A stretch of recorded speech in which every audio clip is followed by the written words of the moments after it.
hormati, ada hal yang saya kira perlu menjadi perhatian kita juga. Guru adalah faktor kunci pendidikan unggul di samping tenaga kependidikan, kurikulum, dan lain-lain. Tetapi 2021 Indonesia kekurangan 1.009.920 guru dan akan pensiun 70.000 per tahun. Ini di Kemdikbud, belum di madrasah. Pemerintah akan mengangkat 1 juta guru P3K dan CPNS dari guru honorer dan umum dengan anggaran DAU sebesar 19,47 triliun.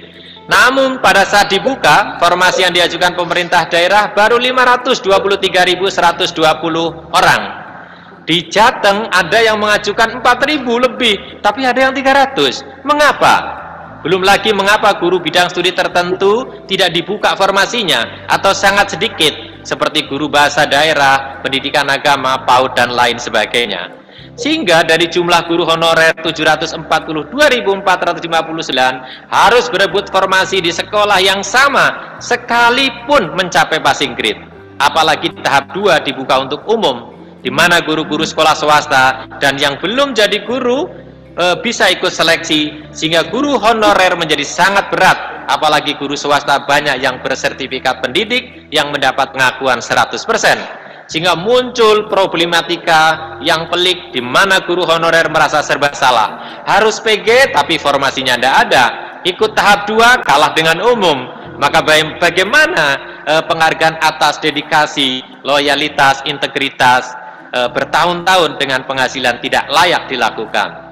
Terima kasih melalui perjuangan guru honorer, PGRI, Komisi 10, guru diberi afirmasi, sekalipun masih belum berkeadilan karena masa pengabdian belum diperhitungkan. Banyak masalah-masalah muncul dalam pelaksanaan, mulai pendaftaran serta tidak dapat tempat seleksi, pengumuman yang meloloskan bukan guru yang bukan guru honorer, sertifikat tidak sesuai bidang, dan lain-lain. Yang lebih menyedihkan lagi, rekrutmen P3K tidak dilakukan di madrasah. Hal lain yang tidak kalah penting adalah kekurangan guru terpenuhi, kepala sekolah segera terisi. Sebelum memiliki status yang pasti untuk guru honorer, pastikan mereka memperoleh penghasilan yang layak. Guru madrasah, tenaga kependidikan dibuka formasinya P3K-nya, dan formasi P3 guru dibuka kembali, dan pemerintah daerah mengajukan formasi sesuai dengan kebutuhan. Ingat, masih 165 daerah hanya mengajukan 50% dari formasi, dan 27 daerah tidak mengajukan formasi. Ini adalah problem. Banyak guru-guru yang tidak bisa masuk gara-gara passing grade terlalu tinggi. Nah, sehingga ada afirmasi. Nah, afirmasi itu diberikan kepada guru yang sudah usianya 50 tahun, yang disabilitas, dan seterusnya, dan seterusnya. Nah, yang tersertifikasi pendidik itu dapat afirmasi sampai 100% kompetensi teknis. Nah, inilah yang kemudian di tahap kedua mendapatkan protes dari teman-teman honorer di sekolah negeri karena tersingkir oleh guru dari sekolah swasta. Kenapa? Sekolah swasta dia dapat sertifikasi dengan hanya SK dari yayasan. Ini yang terjadi. Dan tadi kalau diminta juga untuk tenaga kependidikan, itu juga belum ada kejelasan. Janjinya Pak Iwan Syahril menyampaikan di Komisi 10 bahwa di data, jadi 2021 itu hanya di data pendataan. Wallahu alam apakah sudah ada dilakukan pendataan atau belum, saya tidak tahu.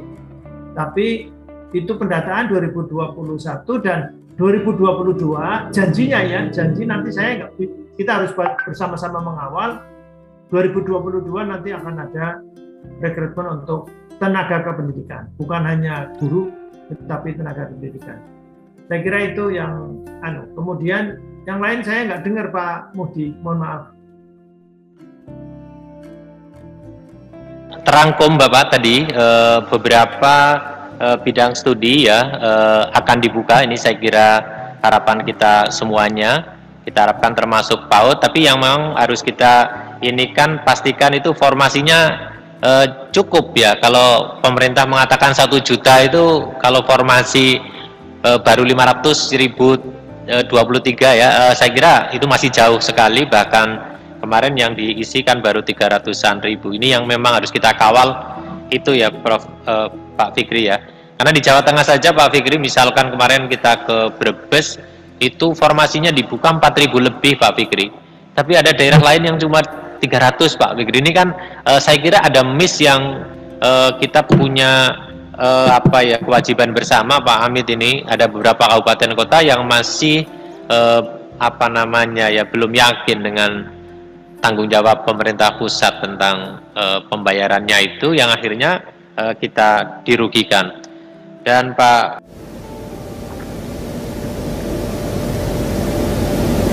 Saresian Refleksi Pendidikan 2021 untuk Pendidikan Unggul 2022 PGRI Provinsi Jawa Tengah digelar secara daring dengan menghadirkan 7 tokoh penting yang akan menggambarkan bagaimana dunia pendidikan bermutu.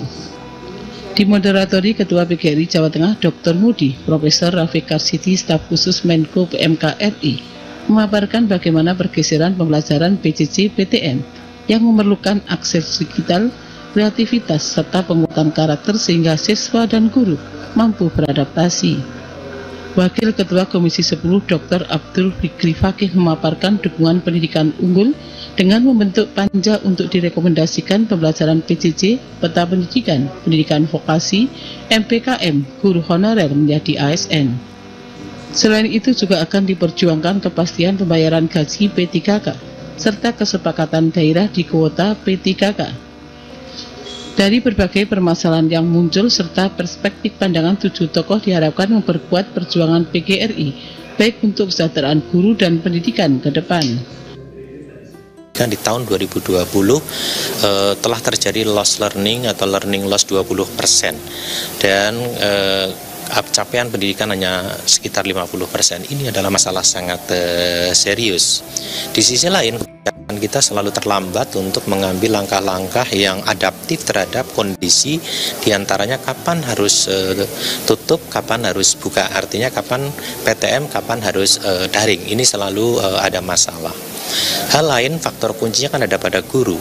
Problem Indonesia masih kekurangan guru 1 juta lebih.